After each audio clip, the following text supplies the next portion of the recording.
Ayan mga boss, kung nakikita niyo hawak ko ay yung selling pa na nabibili sa mga palengke or sa mga Muslim.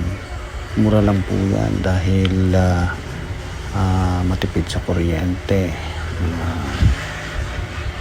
I think mga 300. Kung nasira, madali pong masira yan, pero may sikreto dyan kung paano ayusin. Panoorin niyo lang po, tingnan nyo.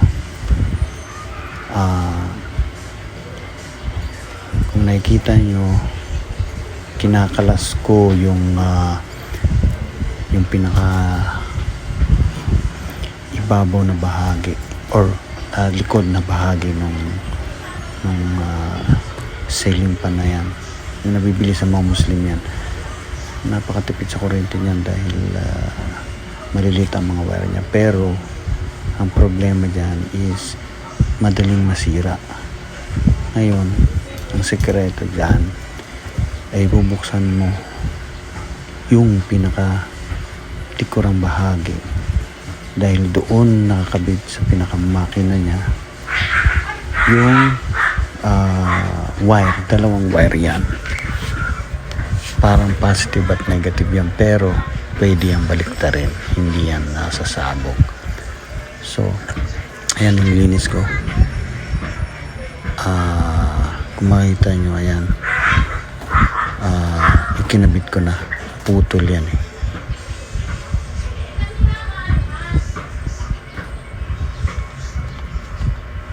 Ayan, yan yung madaling masira. Ngayon may sikretong ginagawa ako dyan. Hindi ko alam kung alam na rin ng iba yan. Ayan, kakabit ko pa lang pala. Hindi ko alam kung alam na ng iba yan or kung sino man nakakaalam. Yan lang po ang sikreto niyan. Kasi yan po ay pag binili mo, magagamit mo siya. Ayan, putol po yan. Putol yan. Pag yan pagkabili mo yan, pinakamatagal na gamit mo yan is 6 months. Tapos magugulat ka, bigla na lang ihinto, akala mo sira na. So itatap, ang tendency nun, itatapo mo na kasi akala mo sira na. Pero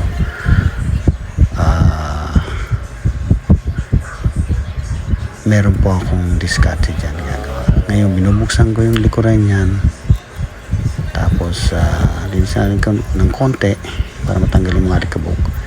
Tapos yung wire dyan na nakakabit sa makina, na rekta dyan sa cable niya na sinasaksak sa mismong saksakan ng kuryente sa outlet. Yan yung pinapakita ko na yan. Ayan yung babalot natin doon sa, instead na gagamit tayo ng electrical tape, yan ang gamitin natin. Ilalagay natin yan doon sa idudugtong natin na naputol na wire, tapos initin lang yan ng lighter, tapos didikit na yan. Mas matibay yan kaysa doon, at hindi basta-basta na sisira o natatanggal, maliban na lang kung mapersang hilain mo. Ayan, iinit ko na, so didikit na yan, so matibay na yan. Yan lang po ang sekreto niyan. Tapos ngayon, para hindi na uli masira, ang gagawin ko dyan, ayan, kita nyo, mandar na, goods na yan. Ngayon, ang pinaka ginagawa ko dyan para hindi na uli masira, gagamit ako ng cable tie na maliit. I-cable ko yan, yung wire na yon, kasi pag ikot yan, sumasama yung wire. So sa katagalan ng pag-ikot niya, nahihila kasi umiikot yan. Ngayon, yun ang naging dahilan kaya humihinto yung makina. Akala mo sira na, pero hindi yan sira. Matitibay ang makina yan. Matibay na, tas matipid pa. At malakas ng hangin. So ayan, lagyan ko na ng binili ko na uli. At pagkatapos niyan, pag nalagyan ko ng cable yan, cable tie, yung pinakatakip niya sa likod, dalawa yan eh, kasama yung yan, kasama yan, hihigpitan ko na. Ngayon yung pinakadulo niyan, pinakadulo ng